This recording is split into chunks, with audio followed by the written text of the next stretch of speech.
Bonjour Patrick, bonjour à tous et à toutes. Bonjour Pierre et bonjour à tous, de nouveau réunis pour cette vidéo sur les signes du zodiaque et leur symbolisme. Oui, alors on va se retrouver sur le signe du lion.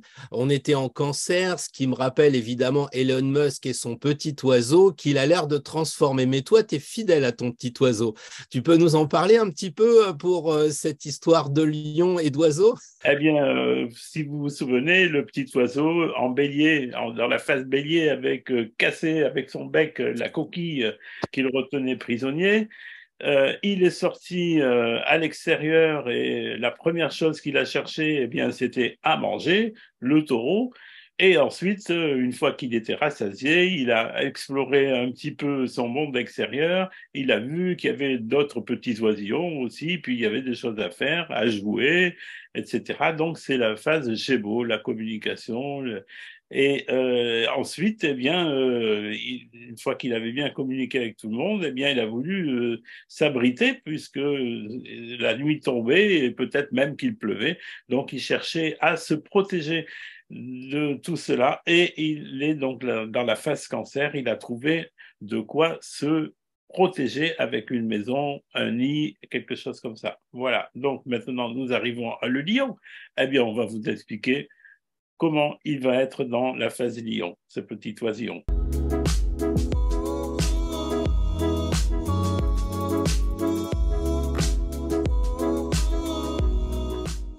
Alors, maintenant qu'il est bien installé dans sa maison, qu'est-ce qu'il va faire? S'il est avec une compagne ou un compagnon, eh bien, il va penser peut-être à faire des enfants, hein. Eh bien, au moins, en tout cas, il va s'amuser. Parce que le lion, c'est aussi un signe qui est plein de vie et qui a envie de s'amuser et de créer surtout, hein. Dans les cours d'astrologie de l'association Jupiter, je mets toujours les trois mots-clés pour le signe du lion et la maison 5 qui lui correspond, c'est création, procréation, récréation. Donc, on est vraiment dans cette dynamique-là de pleine de vie et on veut créer. Donc, c'est très important. Et voilà, donc le petit oisillon, eh bien, il s'amuse, il prend du plaisir et surtout, il essaye de créer quelque chose ou de procréer, de faire des enfants. On a quelques écrivains, Maupassant, enfin, on va peut-être penser à Alexandre Dumas, le père, le fils, La Bruyère aussi, bon, Pétrarque, enfin bref, on a une bonne série comme ça d'écrivains qui étaient très inspirés, très éclairés aussi. Et donc, je pense que la problématique dans le tarot, c'est de ne pas tout mélanger, les signes et en même temps les planètes ou les luminaires. C'est-à-dire qu'en fait, souvent, on pourrait penser que la carte du soleil, elle représente le lion avec le soleil, puisque c'est le maître du signe. Mais je pense peut-être c'est plus Gémeaux ou en tout cas quelque chose comme ça, on en a déjà parlé. Et je trouve que la carte de la force représente plus, parce qu'il y a le lion, représente vraiment plus cet aspect léonin, cet aspect de force. Évidemment, on a très clairement la maison 5 qui pourrait être représentée avec les travaux d'Hercule, puisque son cinquième travail, eh bien, c'est de contrôler le lion de Némée. Il a déjà sur lui une peau de lion, puisqu'il a été se battre sur le mont je ne sais plus, Citérone, je ne sais plus, quelque chose comme ça.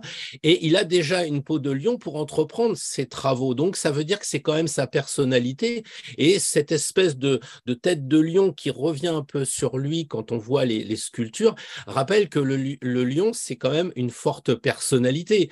Il faut quand même en être conscient. Je crois que on a le moi qui est assez important chez les amis lions, hein, plus ou moins développé en fonction de l'âge et en fonction du reste du thème, mais c'est important. Et tu parlais de création, alors on a aussi quand même une bonne série de lions qui avaient des lions, c'est-à-dire que tu connais la Metro Goldwyn Mayer, où ça commence les films avec le lion, et en fait, Goldwyn Mayer n'avait pas des chiens, il avait des lions chez lui. C'est dire s'il était imprégné d'astrologie, tu vois. Mais on avait aussi Jack Warner, la Warner Bros. Jack Warner était aussi lion. C'est quand même assez amusant. Bon, nous, en France, on avait Bruno Cocatrix, pour ceux qui se souviennent un peu. Et les artistes, même Robert Redford, qui est natif du Lion, il a tourné dans un film célèbre qui s'appelle Le Lion et les agneaux. Donc, on sent que dans l'inconscient collectif, les gens ne font pas d'astro, mais ça se révèle au travers des titres, au travers comment dire, des choix de logos comme la MGM avec ce gros lion. Voilà. Et donc, moi, je pense que on est tenté aussi de parler d'Apollon dans les cartes du tarot avec l'arcane 7. Le chariot, parce que Apollon, il est sur un chariot, évidemment, hein, on le voit souvent représenté sur les arcs de triomphe en haut, et il y a cette idée de, comment dire, de se mettre un petit peu en avant comme un victorieux de quelque chose hein, il a réussi. Alors, c'est vrai que cette carte-là indique vraiment la réussite, mais il y a un côté avec les chevaux, aussi le côté, peut-être tu vas nous en dire plus sur le côté loyal, chevaleresque, du lion, parce que les chevaux, ça fait chevaleresque, et c'est vrai que au Moyen-Âge, du temps du tarot, dans l'Antiquité aussi d'ailleurs, on représentait souvent le lion. Hein. Je pense aux portes de Mycène avec Persée, il y a vraiment les deux lions, et ça date pas d'aujourd'hui, ces deux portes. Hein. Et on voit qu'en héraldie, c'est l'animal le plus représenté dans les blasons et autres, parce que le lion, il y a ce côté des ordres de chevalerie, ce côté loyal, etc. Donc voilà, moi j'aurais tendance à dire oui, il y a le soleil parce que c'est la planète. C'est un peu comme dans la carte de la Lune où on a le crabe en bas qui rappelle le cancer, enfin la langoustine, et puis on a la Lune en haut, tu vois, on a les deux, voilà. Mais je crois que ça serait plutôt la force, j'en parlerai après pour dire pourquoi je pense plus à la force, au-delà du fait qu'il y a un lion dans la carte, évidemment. Mais je suis d'accord avec toi pour la carte du tarot de la force, parce que vraiment, il y a dans cette carte justement une énergie fabuleuse qui se dégage. Et lorsqu'on l'attire, généralement, c'est parce qu'on maîtrise une situation, qu'on est en pleine santé, qu'on a une bonne énergie, hein, vraiment, voilà, on est sûr de soi, on a confiance. Et c'est vraiment le caractère tout à fait en psychologie du lion. Il a confiance en lui, peut-être d'une manière un petit peu démesurée quelquefois, hein, peut-être excès d'optimisme ou excès d'ego, allez savoir, mais c'est vrai que le signe du lion est très représenté par cette carte, et dans le symbole même astrologique du lion, on voit bien ce cercle-là et cette arabesque, hein, le glyphe. C'est vrai que là, on sent aussi cette force qui se dégage. Bon, on sait que ça représente aussi la chevelure du lion, hein. Et il est vrai que les natives, surtout les natives de Lyon, puisque, mesdames, vous avez souvent des belles chevelures plus que les hommes, eh bien, elles ont des très belles chevelures, très abondantes, hein, comme Madonna, par exemple, hein, qui est Lyon, représentatif justement de cette beauté féminine très féline, on peut le dire. Hein, voilà. Ouais. Le natif du lion ou la native du lion ne va pas effectivement se contenter d'être dans une incarnation où elle va rester dans le cercle de la matière, elle va essayer de sortir un petit peu comme à l'image de ces tempêtes solaires, quelquefois on le voit chez les astronomes, ils nous montrent des très belles images, des tempêtes solaires qui vraiment font ressortir un jet de matière comme ça. Voilà, c'est toute cette force solaire qu'a le lion. Et ça, c'est vraiment fabuleux. C'est vraiment fabuleux. Et ouais, moi, je repense aux gens élégants. Tu disais tout à l'heure, les femmes étaient élégantes. Et c'est vrai que le monde de la mode, le monde de la créativité, très fort en France, qui est un peu le signe du lion, si j'ai bien compris, eh bien, on voit l'élégance avec Coco Chanel. On a beaucoup de personnes célèbres dans la mode qui sont natives du Lion. Évidemment, Yves Saint-Laurent ou Inès de la Fressange ou même Daniel Echter. On pourrait dire, voilà un petit peu le côté élégant, le côté de la beauté. Et cet ego aussi, quelquefois, qui est difficile avec les lions, parce qu'ils disent, oui, je sais, les lions, ils sont dans l'ego, mais pas moi, je contrôle, tu vois. Alors, c'est vrai qu'il y en a qui ont du mal à contrôler. Moi, je me souviens, quand il n'y a pas si longtemps que ça, que le président Hollande est natif du Lion, son premier ministre, c'était, comment il s'appelle, Manuel Valls, qui est lion. Lyon, ouais. Il y avait Laurent Fabius qui est Lion. Ils y étaient tous, tu vois, à l'extrême gauche, si on peut dire, Jean-Luc Mélenchon est Lion, à droite, Marine Le Pen est Lion. Ils sont Je tous m'en Lions. souviens, oui, Et je m'en Alain souviens très bien. Juppé, il est Lion, Raffarin, il est Lion, Martine Aubry est Lion. Et à l'époque, il y avait Obama, puisqu'ils se rencontraient, c'était la même époque, et il était Lion. Alors, quand tu vois que dans le discours du Bourget, le président Hollande, qui paraît pas très Lion, en fait, mais il dit que 46 fois moi président, tu Oui, dis quand même que voilà, et j'avais vu un titre dans un journal, il y avait marqué que c'était une ménagerie, mais où est le dompteur? Je repense à cette période que j'ai pas du tout aimé à une époque, c'était les acteurs français, que je trouvais pitoyables par rapport à Errol Flynn, tu vois, et en fait, je crois que les acteurs français avaient été capables de faire taire leurs égaux. Je pense à des gens que je te dis, à l'époque, j'avais du mal. C'était par exemple Bourvil, tu vois. Pierre Dac, j'aimais bien son humour, mais bon, mais tu vois, ce genre de lion, Bourvil, Pierre Richard aussi, Louis de Funès, je trouvais des Funès, fois oui, niais, moi, à Funès, l'époque. le lion typique, hein, enfin, J'étais pas très vieux, je disais, mais qu'est-ce que c'est que ces films et tout. Et en fait, quand tu regardes les gens, quand tu prends Bourvil ou De Funès ou d'autres, ils ont été peut-être capables de faire taire un peu cet ego de lion et se lancer dans la récréation, parce que eux, ils faisaient vraiment marrer les gens. Et il y avait aussi ce côté d'être capable de se mettre en retrait pour ne pas crever l'écran par moi président, quoi. par orgueil, tout à fait. Par orgueil, ouais, c'est Oui, ça. oui, oui, c'est l'orgueil, c'est leur point faible. Mais bon, il faut les comprendre aussi, c'est que généralement, ils ont une forte personnalité, Ouais, hein. Ils s'aperçoivent qu'ils ont un certain charisme, hein. ouais, Et bon, quand on a un charisme, eh bien, ma foi, on se dit, j'ai un petit pouvoir de persuasion ou d'influence sur les gens, je vais peut-être l'utiliser, hein. Je pense effectivement à tout ce que tu as dit, tous ces gens dans la politique, effectivement, là, vraiment, on sent que le lion, c'est la cage au lion, effectivement, hein. Mais dans le spectacle aussi, et, on peut voir avec Mick Jagger, qui est un lion typique aussi, dressé ici en maison égale. Alors, on va d'abord voir le thème en maison égale parce que c'est le système que nous utilisons, toi et moi, et il y a beaucoup de gens qui l'utilisent maintenant, tant mieux parce qu'il est très parlant. On voit que dans le signe du lion, il a Soleil, Mercure, bien sûr, Jupiter et Pluton, et aussi le nœud nord de la Lune, hein, et même le planétoïde Chiron. Donc vraiment, c'est un lion ouais. typique, hein, voilà. Donc avec Soleil Jupiter, en plus, ça augmente l'ego, hein, généralement. Voilà. Mais c'est vrai que on va le voir après avec une autre carte. Il y restait un petit peu dans le solaire, justement, très dans la matière, en fait, hein, on peut le dire. Et là, toutes ces planètes sont en maison 2, la maison des acquis, et on peut dire que oui, il a réussi financièrement, il y a pas de souci pour lui, hein. Ouais, c'est ça. Voilà. Donc, si on le prend, la même carte du ciel, et ça, vraiment, j'étais étonné quand je l'ai dressé avec le système Placidus ou Placide, on voit que l'axe, bien sûr, fond du ciel, maison du ciel et milieu du ciel est vraiment très incliné. Et à ce moment-là, ces planètes bien, sont dans la maison 3, la maison de la communication, et même peut-être angulaire en 4. Alors on peut se demander vraiment si c'est valable, ce système Placidus, parce que ça ne correspond pas, à mon avis, à toute l'histoire de Mick Jagger, hein. Voilà.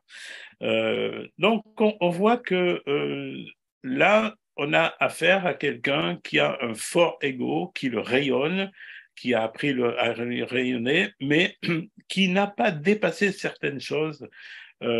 Et lorsque on prend le thème d'une autre personne qui est du signe du lion et qui est plus contemporaine, qui est Lilou Massé, que beaucoup de gens sur les réseaux sociaux connaissent bien, eh bien, on s'aperçoit que c'est pas du tout pareil. Pourquoi? Eh bien, parce que là, vous savez qu'en astrologie initiatique, il y a d'autres régents que le régent, le maître du signe planétaire, comme l'on dit. Le signe du lion est maîtrisé par le soleil, bien sûr, mais en astrologie ésotérique, on a donc aussi une autre planète qui gouverne et en régent hiérarchique, c'est une autre planète. Eh bien, le signe du lion, c'est le seul signe qui est maîtrisé 3 fois par le Soleil. Et pourquoi? On peut se poser la question. Eh bien, parce qu'il y a vraiment 3 dimensions de créativité, de rayonnement du Soleil du lion. Le premier, c'est la démonstration par Mick Jagger ou Madonna que quand on rayonne, eh bien voilà, on a une forte influence chez l'autre, hein, et puis on est admirable, on a une cour autour de soi, bon, très bien, parfait. La deuxième chose, c'est avec le régent ésotérique, c'est au niveau de l'âme. Alors, est-ce qu'on peut dire que Mick Jagger, au niveau de l'âme, a été réalisé? On peut en douter lorsqu'on voit qu'il a composé une chanson qui s'appelle Sympathy for the Devil, hein, et qu'il a été maintes et maintes fois attiré par l'ombre dans sa vie. Hein. Il a côtoyé souvent des forces obscures, Altamont, etc. Voilà, donc au niveau de l'âme, on ne peut pas trop dire qu'il se soit réalisé. Et au niveau de l'esprit, encore moins, je pense. Hein. Maintenant, bon, je ne le juge pas du tout, hein, c'est son karma, comme l'on dit. Hein. Quand on a une conjonction Jupiter-Pluton-Soleil, forcément, c'est pas facile à maîtriser. En revanche, lorsqu'on prend la carte du ciel de Lilou Massé, eh bien, on voit que déjà, c'est quelqu'un qui a beaucoup travaillé sur elle. Soleil-Saturne, en maison 9, elle est parfaitement bilingue. Elle a beaucoup travaillé sur elle. Déjà, dès qu'elle a perdu son emploi, elle a écrit un livre, J'ai perdu mon job, mais je m'en fous, ou je sais pas, un truc comme ça. Et elle a continué après avec de travailler sur elle, elle a mis au point les 100 jours, je ne me souviens plus exactement quel est le titre. Voilà, des méthodes de travail sur soi qui sont assez étonnantes. Et comment elle a trouvé la façon de dépasser l'ego du lion en se tournant vers les autres. Elle est allée interviewer des tas de gens qui étaient vraiment branchés nouvelles énergies, thérapie, etc. Et elle a senti le mouvement qui venait sur Internet très tôt, sur Facebook et après sur Instagram, etc. Et on le voit bien dans son thème puisqu'elle a Jupiter et Mars dans la maison 7, là, voilà le rapport aux autres très important, et les réseaux sociaux aussi en trigone ici avec Lune Uranus, hein, la popularité qu'elle a eue auprès des réseaux sociaux. Donc je pense que c'est quelqu'un effectivement qui a connu l'ego, mais qu'elle s'est aperçue que c'était pas très important finalement, puisqu'elle a laissé la parole aux autres, elle a montré donc qu'elle pouvait s'intéresser aux autres et les faire valoir à sa place, pratiquement. Hein. Et au niveau de l'âme, bien entendu, on peut dire qu'elle s'est réalisée, et je dirais même au niveau de l'esprit, puisque son Neptune à l'ascendant, Sagittaire tout de même, hein, qui est assez noble, correspond à cet idéal chevaleresque et cet idéal même de vie spirituelle, puisque Soleil et Saturne sont en maison 9, la maison de la spiritualité. Voilà, je trouve que ce thème est assez parlant. Quand on veut dépasser l'ego et qu'on veut vraiment connaître ce que c'est que l'humilité et l'afficher, et puis en plus mettre les autres sur la voie de la réalisation de soi, eh bien, c'est un beau travail. Voilà, je voulais le dire. Non, mais je trouve vraiment génial que les contemporains aujourd'hui, qui sont souvent critiqués, tu vois, parce que on dit que c'était mieux avant. Et ça fait plaisir de prendre des personnes encore vivantes qui sont sur le chemin, qui nous aident, qui nous montrent. C'est vrai que moi, de mon côté, je suis plutôt un peu sur les exemples passés avec les lions, mais j'ai un peu ce système-là avec le fameux Robert Redford. Au début, il était très devant la caméra avec les cheveux, la crinière out of Africa, Brubaker et compagnie, tu vois. Et après, il s'est placé derrière la caméra, entre autres, il a continué à filmer, mais il filmait là où coule une rivière, Bagger Vance, je crois, aussi avec Will Smith, tous ces films qui font qu'il a été capable de ravaler un peu son ego, qu'on ne le voyait plus devant la caméra. Et à l'inverse, il y a un autre lion qui s'appelle Alfred Hitchcock, qui lui était triste parce qu'il faisait des films fabuleux, mais on ne savait pas qui il était et son ego en prenait un coup. Et ma mère me disait, pourtant, c'était des films où on était obligé de rentrer d'un côté du cinéma et sortir de l'autre parce qu'il ne fallait pas dire qui était le tueur. Donc, c'était tout un truc à l'époque. Enfin, ma mère me racontait ça dans les années 50, quoi, voilà. Et elle me disait, les gens, au lieu de dire qui c'est qui avait tué, ils disaient, mais t'as vu Alfred, il était en train de tenir la rampe dans le bus, là, il était assis à tel endroit. Il se Et plaçait dans après, son il y a eu petit. l'histoire des oiseaux et Hitchcock, il fallait qu'on le voie. Il y avait cette idée-là. Le lion, quand on met sur le mandala sur 3 et 7, hein, 3 rangées de 7, le centre, c'est clairement le lion, c'est le cœur du jeu, c'est le cœur de lion et c'est vraiment l'axe central où il faut effectivement maîtriser sa personnalité, c'est-à-dire vraiment son côté animal en réalité, quoi. Et je finis là-dessus parce que je me pense en ce moment à ce qui se passe dans le monde et je me dis, mais on aurait peut-être pu élire d'autres personnes, tu vois, moins de l'ego ou des gens comme ça, parce que en fait, on a eu dans la Ve République, au tout début, on a eu 5 présidents, ou quatrième et cinquième, 5 présidents qui se suivaient, qui étaient du signe du lion, tu vois. On avait Jules Grévy qui disait moi on me suit et si on me suit pas, je les enlève les ministres comme ça, tu vois. Bon, c'était un signe de feu, hein. Bon, on en a aussi des signes de feu aujourd'hui qui disent bon, on change le gouvernement, etc. Tu vois. Mais à l'époque, on avait quand même Grévy, on avait Sadi Carnot, on avait Doumergue aussi, et puis Poincaré, Raymond Poincaré. Donc 5 quand même lions qui se suivent. On retrouve un peu ce qu'on a dit sur le gouvernement Hollande, on le retrouve avant. Et moi, je me dis, mais pourquoi on n'a pas réussi à se coordonner avec des lions qui étaient vraiment comment dire, des forces spirituelles. Je pense évidemment à Blavatsky, Elena Blavatsky, avec, je ne sais plus, Henri Olkoff, je prononce peut-être mal, qui était aussi du signe du lion, tous les deux qui ont fondé la Société théosophique. C'est quand même très inspirant.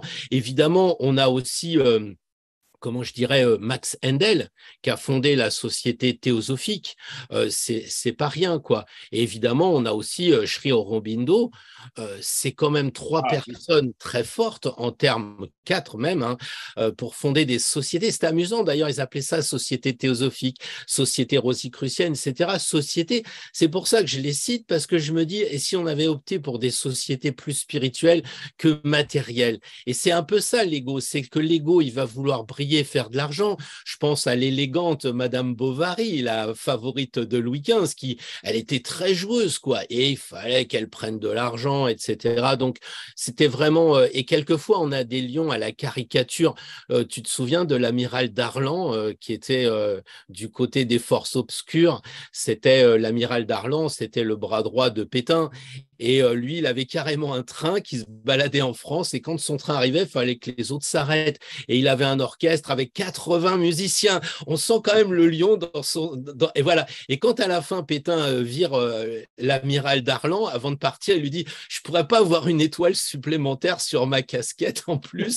Tu vois, mais jusqu'au bout, c'est terrible quand même quand on en est là de dire cet ego c'est du toujours plus comme dirait De Closet, quoi. Donc voilà, moi je me dis le challenge du lion effectivement c'est comme la carte de la force, c'est de trouver ce courage. D'ailleurs on voit qu'elle remonte les manches là, ce courage de dire je contrôle, je maîtrise mon ego, mais en même temps je ne le tue pas comme les fameux Saint-Michel et Saint-Georges qui contrôlent la force terrestre mais qui la tue pas parce que sinon on n'a plus cette force de la Terre, quoi. Et donc là, il faut garder de l'ego. Et c'est vraiment un challenge difficile pour les lions, c'est d'être capable de le mettre un peu sous le couvercle et puis de temps en temps de briller et rayonner parce qu'on a besoin des lions. On a besoin de leur éclairage, de leur lumière. Et comme tu disais pour Lilou Massé, de ce rayonnement. oui, bien, là, la qualité, la grande qualité du lion, c'est qu'il ose faire les choses. Ah oui, il ose. Voilà. Il ose se montrer, il ose démarrer quelque chose, même si il sent qu'il ne plaît pas. Eh bien, voilà, il ose. Et ça, c'est vraiment une qualité qu'il a, et c'est une bonne leçon qu'il donne aux autres signes qui quelquefois n'osent pas, comme les signes du cancer, qui sont un peu frileux, les signes du scorpion ou du poisson, c'est essentiellement les signes d'eau, hein. Voilà, donc je trouve que vraiment cette grande qualité qu'ils ont aussi est avec l'art de la mise en scène, bien entendu, hein, parce que quand Lyon est rayonnant, forcément on l'admire, on est obligé de l'admirer parce que quelque part, il véhicule une image de soi tellement valorisante que c'est beau, quoi. C'est magnifique, hein. Voilà, ils sont magnifiques. Voilà, belle crinière, belle prestance, belle voix, souvent des grands chanteurs aussi qui sont du signe du lion. Alors là, je dirais que actuellement, ils sont surtout le troisième décan du lion est un petit peu chahuté par la présence d'Uranus en taureau, hein, qui fait carré à leur soleil, hein. Mais je pense qu'ils peuvent relever le défi, justement. Là, si ça fait carré à leur soleil, ça les remet en question, hein. Peut-être qu'ils vont être critiqués dans l'année 2024. Peut-être qu'ils vont être mis sur la sellette. Peut-être qu'ils vont être déboutés et puis remis à leur place s'ils ont trop d'ego. Mais ce qui est intéressant, je trouve, c'est qu'ils puissent justement rester humbles tout en s'ouvrant à cette énergie du Verseau qui est le signe opposé, où ils sont obligés de collaborer dans un esprit, dans un esprit d'équipe, d'ouverture. Et voilà, c'est ce que je leur souhaite. C'est ce que je leur souhaite donc dans l'année qui vient, la fin d'année et puis l'année prochaine surtout, où Jupiter et Uranus seront en carré à leur soleil. Voilà. Être plus dans l'écoute, le partage et l'esprit d'équipe pour rayonner comme ils veulent, mais à la juste mesure. Oui, bah voilà, c'est la préparation peut-être de cette pleine lune du 1er août qui arrive, où là on a non pas Uranus, mais le signe du Verseau, donc le signe d'Uranus, gros clin d'œil quand même, avec cette lune qui sera opposée au Lion, donc lune en Verseau, peut-être aussi pour dire que, ok, à la différence des signes que tu as cités qui ont souvent des planètes, là on a le Soleil qui est quand même un luminaire, avec la Lune bien sûr, mais je crois qu'ils oublient un petit peu par rapport au signe du Verseau que ce n'est qu'une poussière d'étoiles dans toute l'immensité de l'univers. Et ce n'est pas eux qui font tourner le monde. Le monde, il tourne bien ailleurs. Et c'est un peu ce que dit le Verseau. Et quand tu parles de fraternité, c'est ça.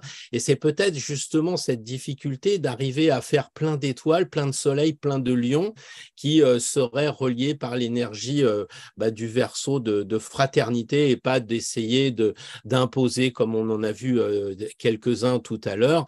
Surtout qu'en plus, moi, j'ai noté qu'avec la force, ils avaient souvent la santé, hein. J'ai vu, c'était souvent des sportifs, hein. Tabarly pour comment dire, pour la mer, évidemment. On avait aussi d'autres sportifs comme Thierry Henry, enfin Usain Bolt, j'avais commencé avec ça.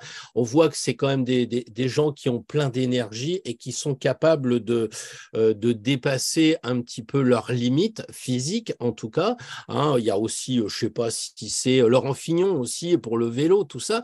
Ils dépassaient physiquement et je pense que les lions, ils veulent se dépasser et à un moment, il faudra qu'ils se dépassent pour aller justement vers l'autre et rayonner vers l'autre. Et ça va faire une belle société si on va un peu plus vers ce feu maîtrisé, parce qu'après le bélier, le lion maîtrise théoriquement le feu. C'est la difficulté, tu vois, Zapatero et puis Mussolini, le bon et le mauvais, ou Napoléon qui avait ces deux facettes, je te fais des codes civils et je fais la Bérésina. On sent quand même qu'il y a vraiment un équilibre à trouver entre deux forces vraiment très puissantes chez nos amis lions. Voilà un petit peu ce qu'on pouvait dire peut-être sur ce signe qui est en ce moment en train de nous donner beaucoup de feu.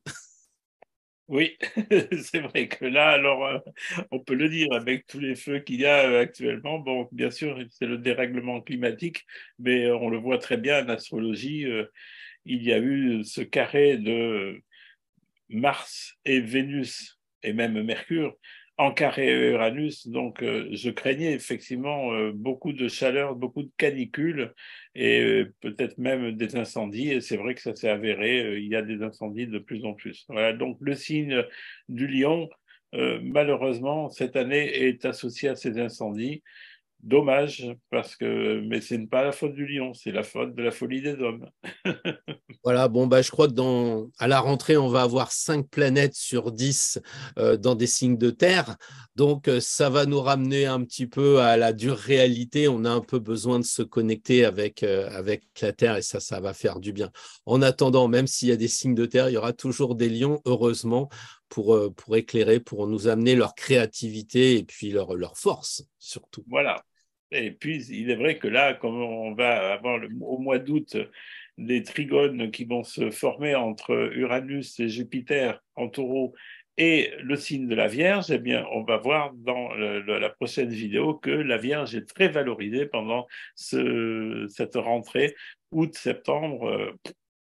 Vous allez être très important, mis sur la sellette, peut-être plus haut que les lions. Ah, pourquoi pas? Bon, je sens le verso, tu dois avoir quelque chose en verso pour provoquer nos amis lions. Et n'oubliez pas, c'est que la fierté du lion, c'est un peu au niveau du cœur, mais rappelez-vous, de l'autre côté, les versos, c'est les chevilles qui enflent. La faiblesse. C'est vrai.